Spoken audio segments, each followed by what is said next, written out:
Haleluya, semuanya masih dalam berkat Tuhan? Masih diberkati? Masih berlimpah-limpah? Saldo ATM masih banyak? Apapun pertanyaannya, jawabannya amin. Biar aman. Haleluya. Hari ini masih dalam bulan Februari. Bulan penuh, katanya bulan penuh kasih sayang. Februari tanpa Valentine katanya sih Januari aja. Karena kan ada lagunya ya. Kasihku sampai di sini. Itu lagu apa itu? Oh, yang muda-muda belum lahir itu. Itu lagunya Om Robi ya. Haleluya, hari ini kita akan belajar sama-sama kebenaran firman Tuhan, kasih tanpa batas.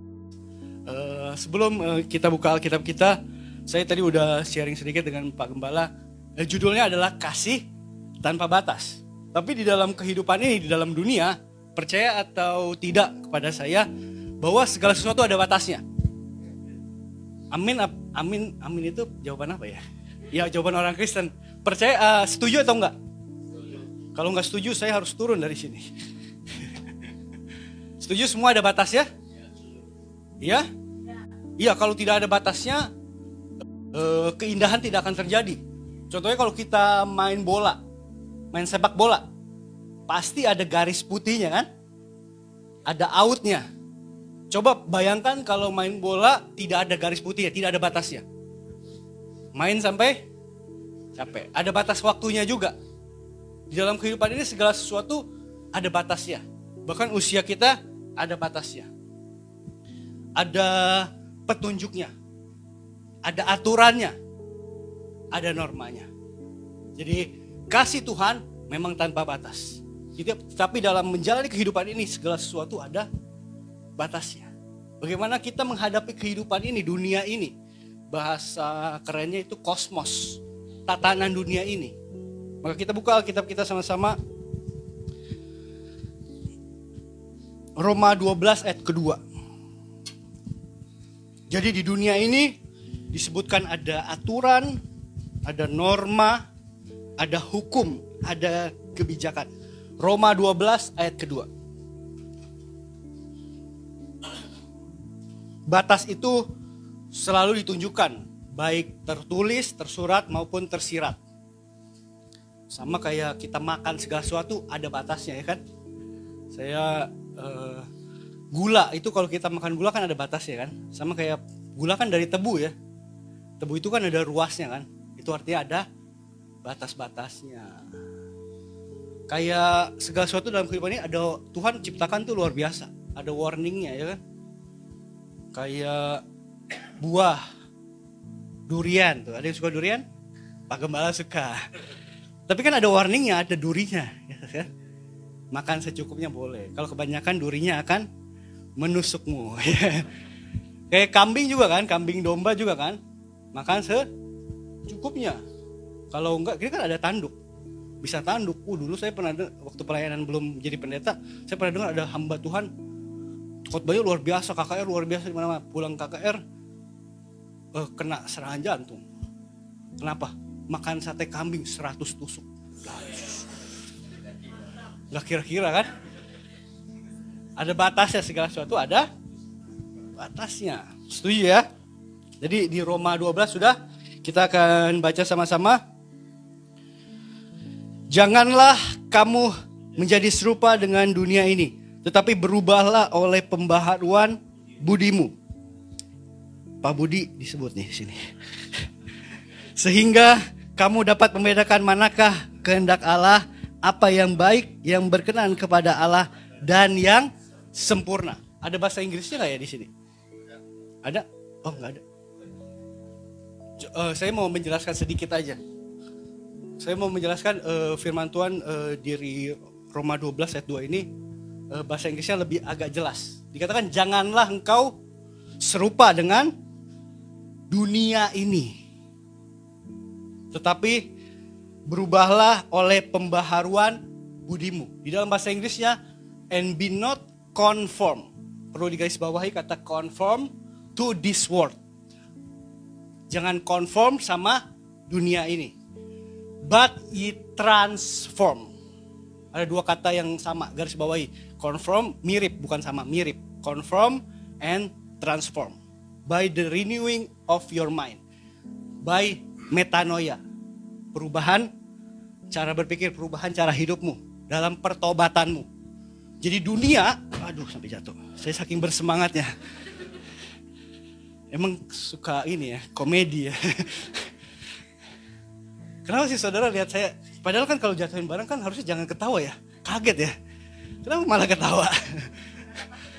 Oke, benar. Jadi sampai mana tadi saya jadi lupa. Conform dan transform. Jadi dunia ini selalu, di situ ada dua kata, con sama form. Di transform juga ada kata trans sama form. Kita belajar bahasa sedikit. Form itu adalah bentuk, adalah tatanan, adalah sesuatu yang sudah disiapkan. Nah, kata firman Tuhan, do not, jangan, be not, jangan conform. Con itu masuk, menyerupai. Kayak misalnya air ini, air mineral ini. Dia bentuknya botol. Nah, airnya masuk ke botol ini, dia conform sama airnya. Jadi penuh, jadi ngikutin tempatnya. Kata firman Tuhan, jangan ikutin apa yang sudah dunia sediakan. Dunia bentuk terlebih dahulu. Supaya kita tidak terbawa arus dunia ini. Sama halnya dengan kasih. Kalau ngomongin soal kasih, produk kekristenan itu adalah kasih. Karena begitu besar kasih Allah akan dunia ini. Bahkan nanti kita baca di Yohanes. Apa buktinya engkau adalah pengikut Kristus? Jika engkau saling mengasihi. Itu nanti di poin pertama, itu adalah identitas kita.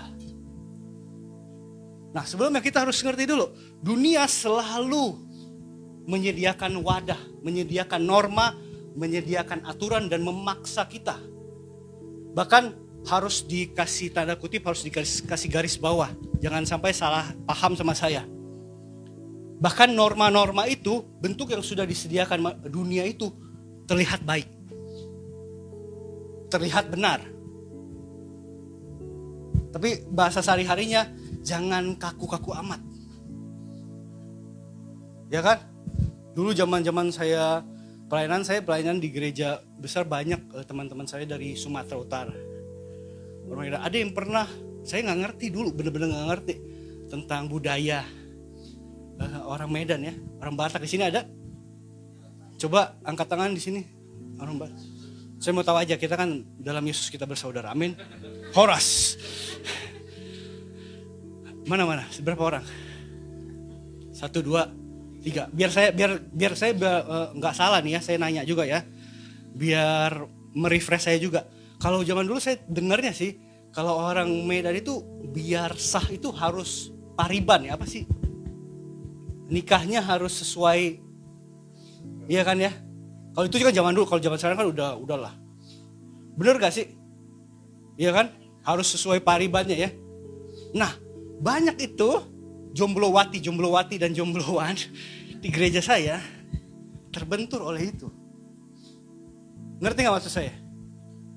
Setiap Sabtu ibadah youth maju ke depan sampai 1 tahun doain tuh Pak Pendeta buat jodoh. Tuhan Yesus, ini kan cowok banyak di sini ya. Saya bilang, iya tapi nggak separiban. Udah Yesus. Itu saya nggak ngerti itu. Saya nggak ngerti itu gimana. Tapi ngerti maksud saya, ya kan? Itu menurut Bapak Ibu Saudara salah nggak? Kalau menurut saya enggak, karena kan dia mengikuti norma adat istiadatnya. Tapi padahal di sebelahnya tiap minggu ada laki-laki. Mukanya ke Korea-Koreaan. Sengaja tiap minggu duduk samping dia. Tuhan udah kirim buat dia. Tapi dia gak sadar-sadar, dia tahu harus ini bukan no offense ya buat yang itu ya. Yang buat suku itu ya. Buat orang teman-teman kita di Batak. No offense. Tapi banyak orang yang tidak memenuhi kapasitas kehidupannya karena terbentur dari form ini, dari norma-norma ini. Makanya firman Tuhan katakan, but transform. Trans itu go beyond, terobos. dari apa yang sudah dunia bentuk, dunia jadikan supaya kita masuk ikutin. Ngerti maksud saya? Dalam kehidupan sehari-hari sederhananya, kalau lihat tetangga kita beli mobil baru, kita harus confirm juga, beli mobil baru juga. Tuh, itu sesuai firman loh, transform, go beyond. Dia beli mobil baru, kita beli truk. Sama halnya dengan kasih. Kalau kita lihat kasih di dunia ini, seperti firman Tuhan, sesuai firman Tuhan. Kasih mulai menjadi dingin. Kasih mulai menjadi jahat. Dunia sudah membentuk kasih itu menjadi sesuatu yang aneh. Saya kasih contoh, ini contoh doang. Enggak di kamera, saya di sini. Saya mohon maaf nih Pak Gembala. Mohon maaf, minta berdiri. Kalau saya tiba-tiba begini, saudara ketawa kan? Dunia di luar sana kalau lihat cowok sama cowok begini, ya kalau begini kan normal. Kenapa sih ketawa? Maaf ya Pak Gembala ya. Kalau begini kan masih normal, kalau begini baru kan. Iya Pak Gembala. Enggak masuk kamera ya, enggak. Ngerti maksud saya? Dunia menyediakan sesuatu yang wah kalau laki-laki sama laki-laki. Jadi kita sebagai manusia kasih, kita kan orang Kristen manusia kasih. Kasih yang tanpa batas. Kenapa sih gak boleh? Kenapa sih ditertawakan? Kenapa sih jadi malu? Ngerti maksud saya? Saya tadi hampir meneteskan air mata waktu anak-anak sekolah minggu menyanyikan lagu itu.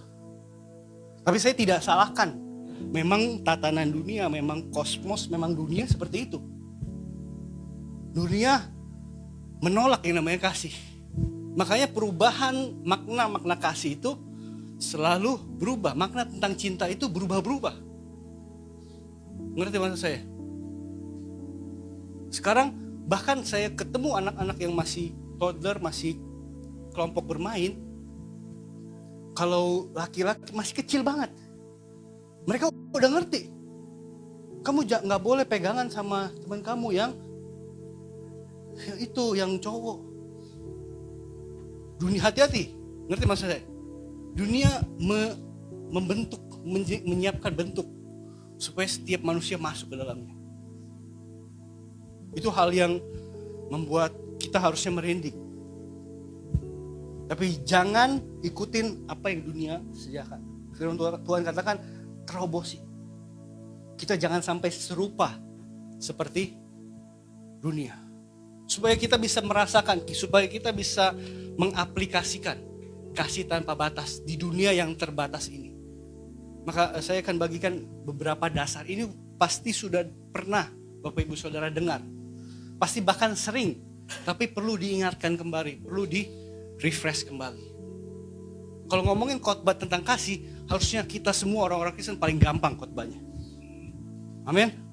Karena produk kita harusnya adalah kasih. Agen asuransi produknya asuransi. Agen mobil produknya mobil. Orang Kristen harusnya produknya apa? Kasih.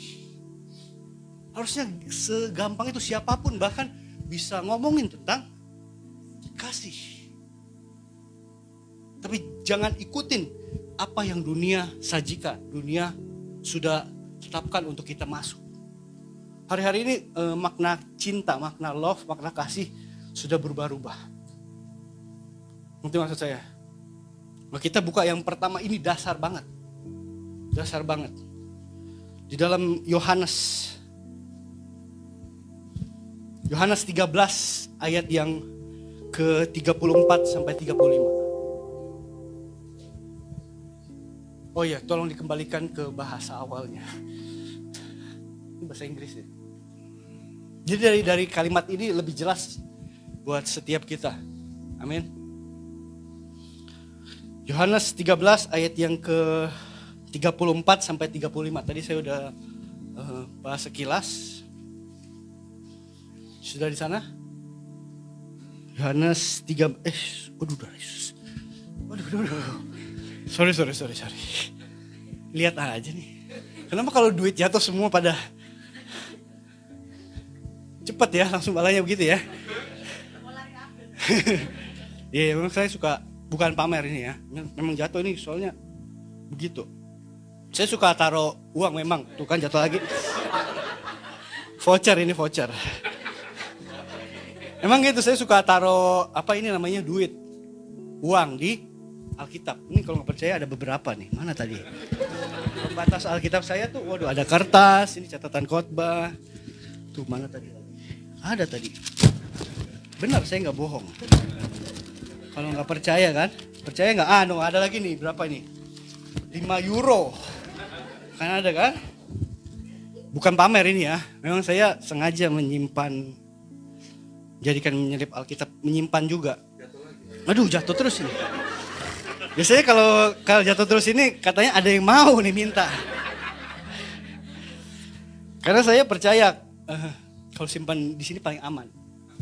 Ya, karena orang yang rajin baca Alkitab tidak mungkin mencuri. Dan pencuri tidak mungkin baca Alkitab. Khotbah apa sih ini gue dari. Jadi sampai mana saya sendiri lupa kan? 13 ayat 34. Aku memberi perintah baru kepada kamu, yaitu supaya kamu saling mengasihi, sama seperti aku telah mengasihi kamu, demikian pula kamu harus saling mengasihi. Dengan demikian semua orang bahkan di dalam terjemahan asli, semua manusia di muka bumi akan tahu bahwa kamu adalah murid-muridku, pengikutku, yaitu jikalau kamu saling mengasihi. Jadi kasih adalah identitas. Katakan sama-sama saya, identitas. Kalau kita dengar kata Kristen, harusnya kita langsung ingat kasih, mengasihi. Sama kayak saya tunjukkan foto ini. Kelihatan gak ya? Saya berdoa supaya kelihatan. Kalau saya tunjukkan foto ini, gambar ini, apa yang langsung di dalam pikiran? Bukan 3 roda dong ini. Oh iya juga ya, iya. Sus jangan. Kira-kira ini apa? Saudara langsung ingat apa? Bus akap. Hah? Iya kan? Mobil mewah. Kalau saya tunjukkan yang ini. Waduh. Jangan sampai salah foto ini. Lagi ibadah salah foto ini. Ini. Langsung pemikirannya para pap ya. Padahal cuman gambar M loh. Meti. Bisa aja. Jadi guys, Meti itu adalah ini kan lagi direkam loh di YouTube loh. Sampai mana tadi saya? Kalau lihat ini, padahal ini kan cuman gambar loh. Cuman gambar M, simbol M. Kalau ini langsung ingat, langsung tahu kan? Padahal cuman F sama gambar ini. Langsung kebayang. Nah, kalau ini apa yang langsung di dalam pikiran Bapak Ibu Saudara? Oh, rumah saya, iya. Kalau saya langsung keingatan muka gembala. Iya. Yang kalau saudara udah gak ada kabar, tiba-tiba ada shalom gitu. Ada WA-nya, mantap itu gembala kita.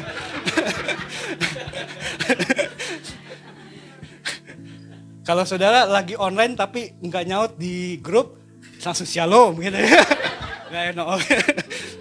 Padahal cuman tulisan home ini, kita udah tahu. Jadi image itu, gambaran itu menggambarkan. Sama halnya dengan identitas kita. Makanya Tuhan kan menciptakan kita serupa segambar dengan Allah. Harusnya kita ini sebagai orang-orang Kristen, kita ngaku kita pengikut Yesus, kita harusnya menunjukkan kasih.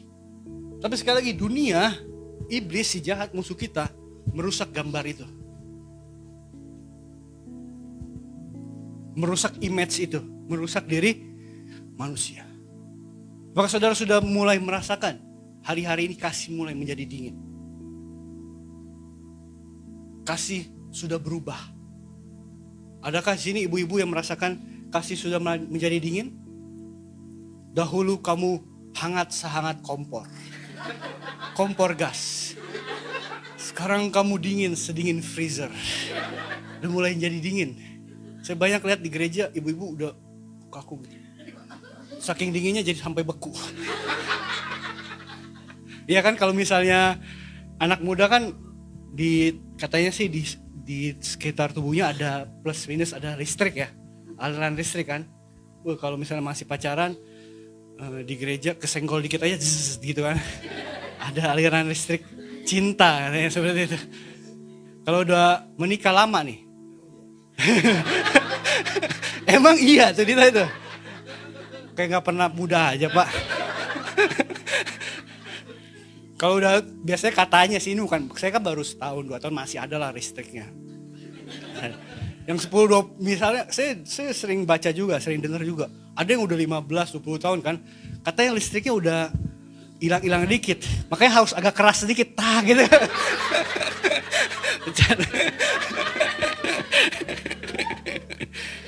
Khotbah apa sih ini orang?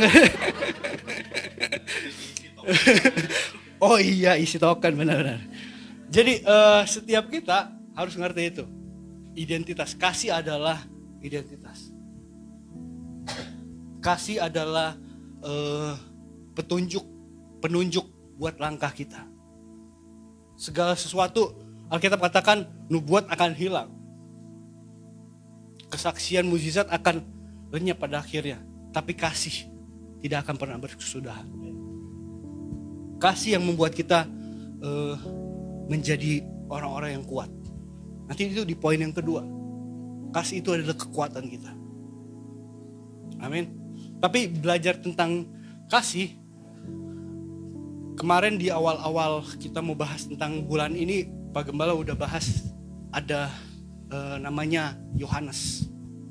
Sama yang kita baca Injil Yohanes, dan Yohanes menulis ada 3 surat, 1, 2, 3 surat Yohanes, dan kemudian ada Wahyu juga ditulis oleh Yohanes. Yohanes ini dikenal sebagai rasul kasih. Karena kalau kita baca tentang semuanya kasih-kasih itu dari Yohanes. Bahkan di awal bulan ini kalau pernah ingat Pak Gembala pernah ngomong Yohanes adalah orang satu-satunya, murid satu-satunya yang berada ketika Yesus disalib. Halo? Saya mau bahas sedikit tentang itu. Yohanes adalah anak muda yang diajak Yesus. Sebelumnya dia adalah nelayan bersama saudaranya Yakobus. Kalau saya baca biografinya, dia katanya menurut penafsiran dia adalah rasul yang hidupnya paling lama. Akhir hidupnya di Pulau Patmos. Di dalam perjalanan pelayanannya dia selalu ikut Yesus. Bahkan kalau saudara baca di Yohanes 13 ini bahkan ditulis juga di situ. Dia dikatakan murid yang paling, murid yang paling apa? Pasti tahu dong. Murid yang paling dikasihi. Bahkan di dalam 1 Yohanes 4 ayat 10 sampai selanjutnya dikatakan dia menjelaskan apakah kasih itu. Dikatakan inilah kasih itu, 2 apa? Bukan aku yang mengasihi Allah, tapi Allah yang mengasihi aku. Itu adalah definisi kasih menurut Yohanes. Dan satu lagi murid yang dibahas juga sama Pak Gembala namanya Simon Petrus. Menurut Bapak Ibu Saudara, dia mengasihi Tuhan juga enggak? Waktu Tuhan bilang aku akan diserahkan, akan mati, menyerahkan nyawaku. Dia orang yang pertama kali aku tidak akan. Kata Yesus, yang namanya Petrus kan. Dengar. Sebelum ayam berkokok, kamu akan menyangkal aku sebanyak 3 kali. Kalau menurut Bapak Ibu Saudara, dosanya si Petrus sama Yudas mirip-mirip gak? Sama kan? Waktu Yesus lagi disiksa, bahkan dia, kalau di dalam filmnya, bahkan ketemu Yesus, lihat tatap-tatapan. Orang bilang, kamu kan salah satu murid. Bukan gue, dia. Nah itu tafsiran saya, makanya baca Alkitab sambil berimajinasi. Ya, bukan, saya nggak kenal sekali. Kedua kali orang lain, ini kan yang bareng-bareng terus nih. Ini kan yang bareng terus. Kalau Bapak Ibu Saudara tahu, Petrus pertama kali selalu disebut. Petrus, Yohanes, baru Yakobus. Yang selalu bersama-sama dengan Yesus dalam kejadian-kejadian yang luar biasa. Membangkitkan orang mati. Gak apa-apa, ini anak-anak kecil. Gak apa-apa. Gak terganggu saya. Tenang. Butuh apa deh? Santai ya. Makanya, terus sampai mana ya? Petrus selalu bersama-sama dengan Yesus. Orang yang paling dekat. Pengen dia bisa nyangkal Yesus loh. Dia kan yang sama-sama terus nih. Waktu dia katanya bangkitin orang, ada orang ini nih. Terkenal ini. Waktu foto bareng dia di samping nih. Iya kan? Selalu sama-sama nih. Bukan, salah lihat. Cuman mirip. Kedua. Sampai ketiga kali. Kamu ini Simon Petrus yang selalu bersama-sama dengan Yesus ya? Bukan. Langsung ayam kukur yuk. Langsung dia, ayam siapa tuh? Itu tafsiran saya lagi. Dulu saya suka jemaat tuh kadang-kadang, aduh. Enggak apa-apa sih, kita jadi kalau sama-sama belajar, banyak bertanya kan, sama-sama jadi pandai cerdas ya kan. Jadi menambah pengetahuan. Tapi jangan tanya yang, Pak Pendeta, saya mau tanya, itu ayam yang berkokok itu ayam apa ya? Terus ayamnya kemana ya? Jangan tanya itu dong, jangan bikin pendeta stres ya. Itu saya juga nggak tahu. Mungkin si Petrus kesel kali sama ayam itu, dibikin woku mungkin ya. Tapi kalau dibilang soal dia mengasihi Yesus, apa yang dia katakan, Tuhan enggak, aku nggak akan membiarkan. Bahkan waktu di Taman Getsemani, yang pertama kali belain Yesus siapa? Yang ambil pedang siapa? Itu kalau saya Yesus, sayangnya bukan ya. Saya senang banget sama teman kayak begini, sahabat kayak gini. Bener gak? Apa yang dilakukan itu baik banget. Saudara senang punya teman yang kayak gini. Tapi itu tidak sesuai dengan, makanya tadi saya bilang, apa yang kelihatannya baik, kelihatannya benar. Belum tentu itu yang menjadi kehendak Allah, kebenaran dalam kehidupan kita. Dia tunjukkan.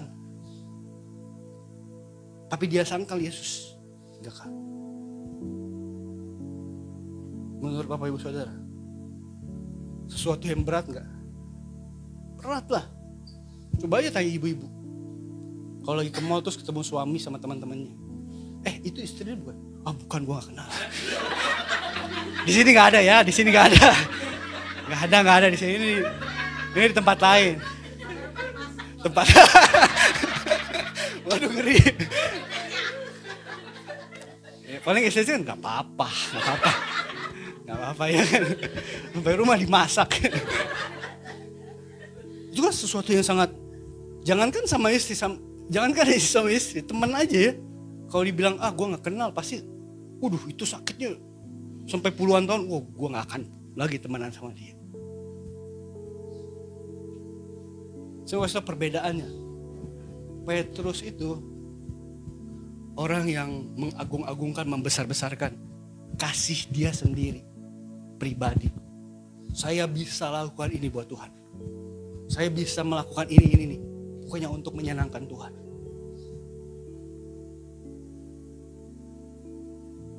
Akan ada titik dunia menekan pribadi itu. Saya temukan banyak hamba-hamba Tuhan, banyak pelayan Tuhan yang luar biasa. Mau, tapi lupa bahwa yang terpenting dari semua itu adalah kita tahu Tuhan terlebih dahulu mengasihi kepada saya. Kita harus tahu betapapun kita bekerja keras, melakukan yang banyak, sesibuk-sibuk apapun, tidak akan mengubahkan kasih. Itu yang dilakukan Yohanes. Dia terima kasihnya. Saya percaya Yesus bukan pribadi yang pilih kasih. Semua ada maknanya kenapa Yesus pilih 3 orang sama-sama terus sebagai saksi. Kalau saya belajar dari ilmu teologi penafsiran, Yesus mau tunjukkan Petrus, Yakobus, Yohanes. Petrus, Yakobus, Petrus, ini yang udah tinggal setengah lah Petrus lah. Jangan menyangkal Yesus ya. Petrus, Yakobus, Yohanes. Di dalam bahasa aslinya, Petrus itu Petra, batu. Batu itu gambaran hukum Taurat. Saudara harus tahu, karena manusia itu tidak ada yang sempurna. Hukum Taurat itu seperti cermin, cuman menunjukkan dosa kita. Menunjukkan kelemahan manusia. Maka Yesus datang jadi manusia. Untuk menyempurnakan kehidupan manusia. Petrus, batu. Batu gambaran hukum Taurat. Yakobus, gambaran transformation. Merubah, change, go beyond. Arti namanya, James. Yohanes artinya apa? Kasih yang berkenan. Kasih karunia. Tuhan mau tunjukkan apa yang dilakukan di dunia ini. Mengubah apa yang kamu gak bisa lakukan. Biar aku yang lakukan. Mengubah cara pikir kita. Bukan dengan kekuatanmu. Aku mau engkau mengasihiku tapi karena ini. Karena engkau tahu aku sangat mengasihimu. Aku ingin engkau melakukan hal yang benar. Jadi orang yang baik. Jadi orang yang suka memberi. Jadi orang yang suka mengasihi. Tapi bukan supaya engkau mendapat kasih lebih. Tapi supaya engkau benar-benar bisa merasakan kasih. Jadi kasih itu adalah identitas kita. Bahkan di dalam Yohanes 13 ayat yang ke-23 coba baca. Yohanes 13 ayat ke-23. Seorang di antara murid Yesus, yaitu murid yang dikasihinya, bersandar dekat kepadanya di sebelah, siapakah itu? Yohanes. Kalau Bapak Ibu Saudara baca lagi nanti di rumah, di 1 Yohanes dimulai dengan Yohanes katakan, bahkan dia mau kasih tahu ke semua kita, bahkan dia kan pernah sentuh Yesus bersandar. Dia mau sampaikan kasihnya Tuhan, apa yang dia udah rasakan. Dia udah benar-benar sentuh Yesus. Makanya di ayat ini dikatakan murid yang paling protes gak Bapak Ibu Saudara? Kenapa ada kata murid yang paling kasih? Nanti di Yohanes terakhir, Yohanes 21 ada juga kalimat ini. Kenapa dia murid yang paling dikasih? Ada yang bisa jawab? Saya kasih nih langsung. Ada yang bisa? Jatuh lagi. Ini bagian yang paling sering saya baca, jangan sampai robek. Kenapa? Ada yang tahu? Gak apa-apa deh, gak masuk neraka deh kalau salah. Kenapa Yohanes yang paling ditulis di situ yang paling dikasih? Ini tuh analoginya seperti ini. Saya suka menulis diary. Zaman jadul banget tuh saya. Zaman dulu ya. Ada di sini yang masih nulis? Oh nggak ada lah. Yang paling yang seumuran saya sama yang di atas saya. Ya kalau Om Robi nggak usah ditanya lah ya. Masih nulis nggak Om? Enggak ya. Nulis bond dia kan nulis bond. Invoice. Kayak nulis diary aja, contohnya nih diary nulis catatan. Di situ kayak saya lagi nulis diary saya, sehari-hari saya hari ini pelayanan, khotbah gini. Terus di situ saya tulis, waktu saya di JKI Home, pertama-tama datang saya ketemu pastor Irwan sama Pastor Farel. Terus ketika saya di ruang bawah, Pastor Irwan dan Pastor Farel, di situ ada pastor yang paling dikasihi sama Tuhan, paling ganteng, paling baik. Saya tulis di situ. Tiba-tiba Pastor Robi datang. Saya tulis seperti itu. Kurang lebih gambarannya, analoginya seperti itu. Ngerti maksud saya? Karena ini cuma ditemukan di Injil Yohanes. Tapi saya baca literaturnya, tapi dia sengaja gak sebut nama. Supaya apa? Supaya saudara sama saya bisa nangkep pengalaman ini. Jadi dia yang pede aja. Kayak saya pede aja. Percaya diri aja. Saya yang paling dikasih sama Tuhan. Padahal kenyataannya semua orang tahu. Itu kalau murid yang lain baca pasti enak. Sampai gitu. Ya, apaan sombong banget. Tapi kan itu cara dia menulis. Dia mau kasih tahu. Bahkan kalau kita belajar tentang teologi, di 1 Yohanes sampai 3 Yohanes itu sebenarnya nggak terdetek siapa itu yang nulis. Tapi penafsir bisa menafsirkan, bisa membaca itu tulisannya Yohanes. Sampai sebegitunya. Karena apa? Karena dia tahu Tuhan mengasihi dia, sangat mengasihi. Jadi kasih adalah identitas buat setiap kita. Tapi yang terpenting, Tuhan yang terlebih dahulu mengasihi. Amin. Yang kedua, saya udah kelamaan belum ya? 1 Yohanes 4 ayat 18. Yang kedua adalah ini. Kasih yang sempurna mengalahkan ketakutan. Kasih yang sempurna adalah kekuatan buat setiap kita. Di dalam kasih tidak ada ketakutan. Sebab ketakutan mengandung hukuman. Dan barang siapa takut, ia tidak sempurna di dalam kasih. Harus digarisbawahi itu.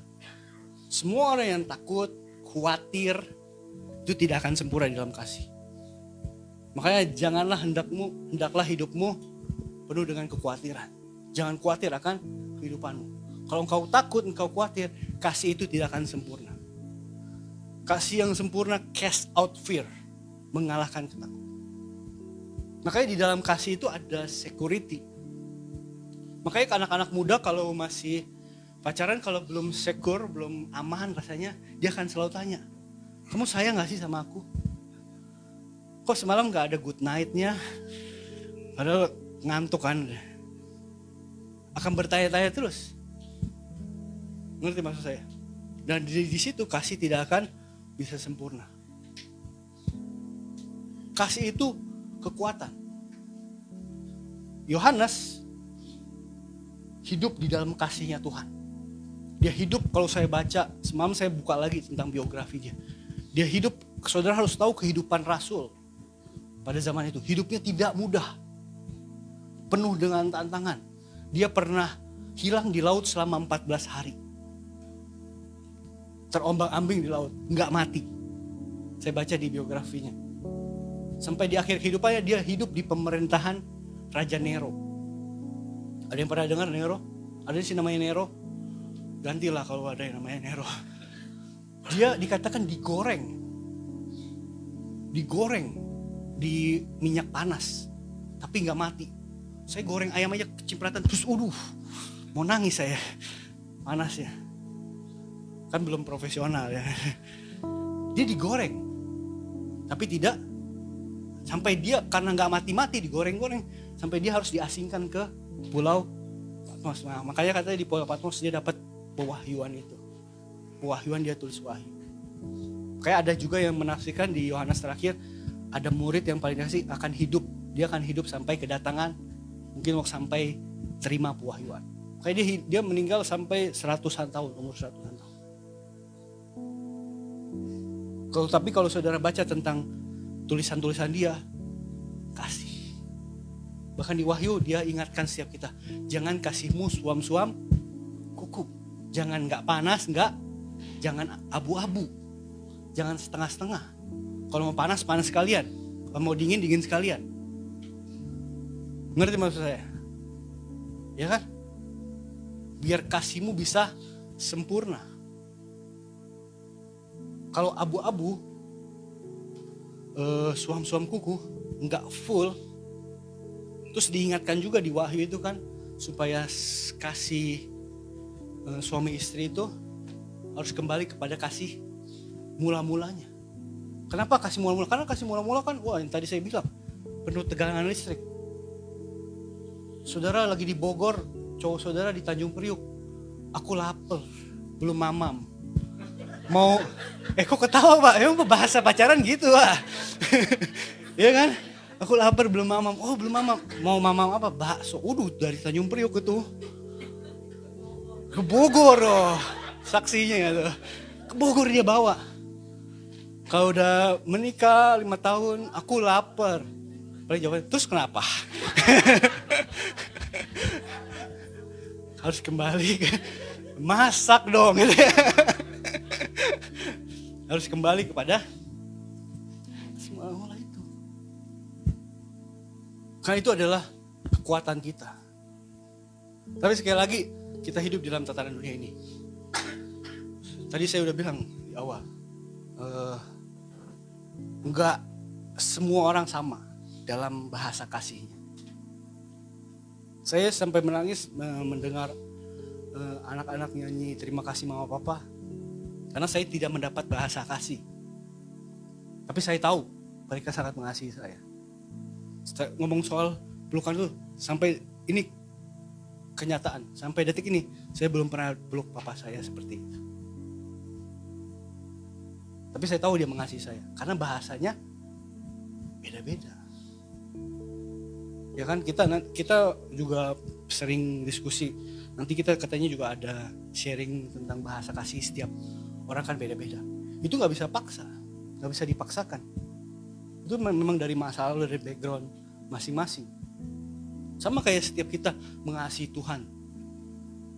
Bahasanya beda-beda, bahasa kasihnya. Kalau Daud dia bisa menari-nari kan. Menari-nari, haleluya gitu kan. Itu Daud raja loh. Dia raja loh, dia sampai di semua orang mungkin prajuritnya, jenderalnya mungkin bilang, kayak gila nih raja gua. Nah, ini tafsiran akhir, dia memuji Tuhan seperti itu, makanya dia kan berkenan. Dia memuji Tuhan tanpa rasa malu. Tapi apakah kita harus menghakimi orang yang memuji Tuhan sampai haleluya? Mentoknya cuma sini doang gitu. Ada kan orang yang mentoknya cuma angkat tangan doang, haleluya. Haleluya. Padahal lagi lagu praise and worship gitu doang. Tapi kita nggak bisa mengerti karena bahasanya beda-beda. Ngerti maksud saya? Sama seperti bahasa asli daripada kasih. Saya boleh minta pemain musik dan Yusuf sebelum saya tutup. Sambil dibuka Yohanes 21 ayat 15 sampai 17. Saya mau tanya jujur, ini kan kita keluarga nih ya. Saya kalau khotbah, saudara dapat sesuatu gak sih?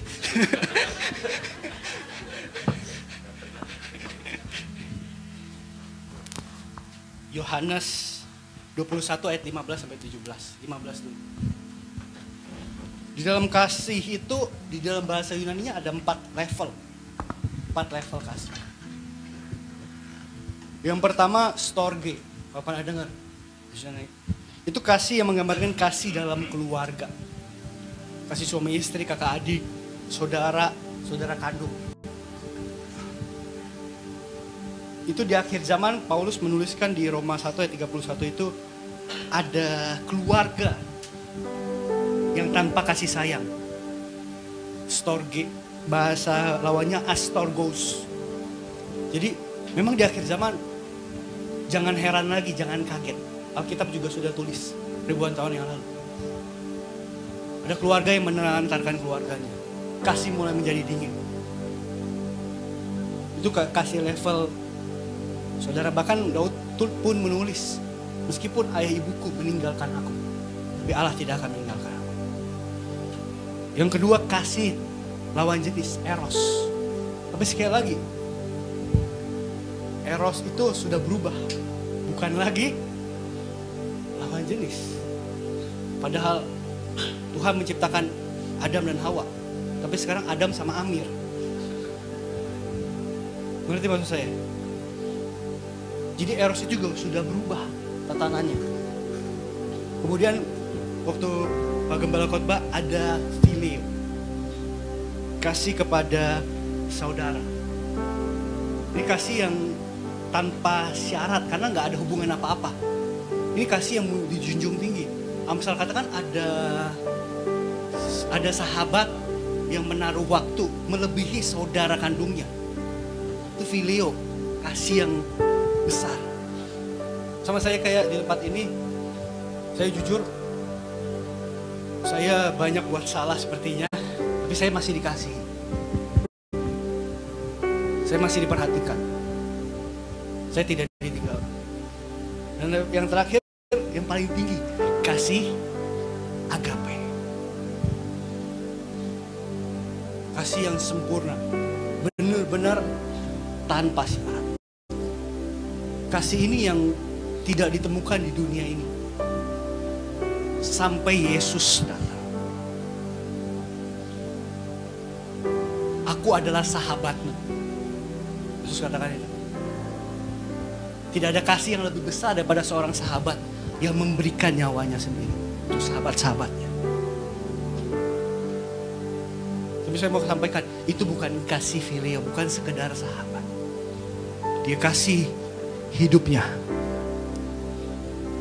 tubuh darahnya. Kalau saudara baik karena orang lain baik sama saudara, biasa. Tapi kalau ada orang lain yang jahat sama saudara, tapi saudara masih bisa baik, itulah kasih yang sempurna. Bisa nggak? Makanya diajarkan kalau engkau ditampar pipi yang kiri apa kanan, mana aja, beri pipi yang satu lagi. Itu yang Yesus lakukan. Saat kita masih berdosa, terus bayangkan, waktu kita lagi mikir mau buat dosa aja, dia udah disiksa habis-habisan. Ya saya katakan tubuhnya itu tidak seperti manusia, tapi dia masih hidup. Saya lihat orang yang sakit itu dipasangin ini aja menderita, apalagi di atas kayu salib. Itu karena kesalahan dosa kita. Bahkan kesalahan, ini agak ekstrim, kesalahan dosa yang belum saudara buat. Dia harus tanggung semuanya. Maka di dalam Yohanes 21 ini seru nih. Sesudah sarapan, Yesus berkata kepada Simon Petrus. Panggil nama awalnya, Simon, anak Yohanes. Apakah engkau mengasihi aku lebih daripada mereka ini? Jawab Petrus kepadanya apa? Benar Tuhan, engkau tahu bahwa aku mengasihi engkau. Kata Yesus kepadanya, gembalakanlah domba-dombaku. Ayat yang ke-16.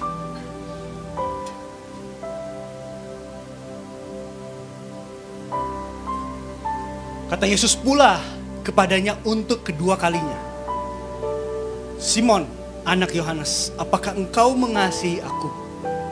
Jawab Petrus kepadanya, benar Tuhan, engkau tahu bahwa aku mengasihi engkau. Kata Yesus kepadanya, gembalakanlah domba-dombaku. Ayat yang ke-17.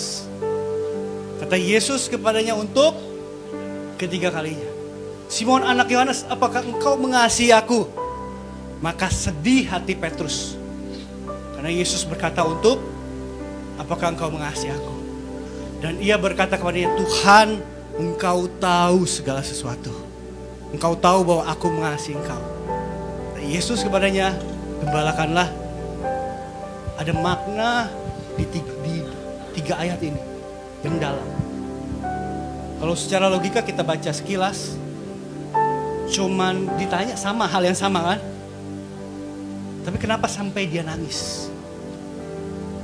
Karena bahasa kasihnya, cintanya beda. Yang pertama, Tuhan tanya, Petrus, apakah engkau agapemi? apakah engkau agape aku? Petrus jawab, yes Tuhan, ya Tuhan, engkau tahu, aku phileo. Jawabannya beda. Oke, gembalakan dulu. Yang kedua, apakah engkau agapemi? Agape aku. Sama jawabannya Petrus, ya Tuhan, saya phileo. Yesus tahu kita semua gak sanggup. Makanya ketiga kali Yesus turunkan. Simon, anak Yohanes, apakah engkau phileo saya? Maka sedih hatinya. Terus kata kalimat yang berbeda. Dan hari itu hari yang menjadi perubahan buat kehidupannya Petrus. Kita tahu semua pada akhir hidupnya dia menjadi orang yang teguh, tidak pernah menyangkal. Bahkan kita tahu dia mati untuk Yesus sebagai martir.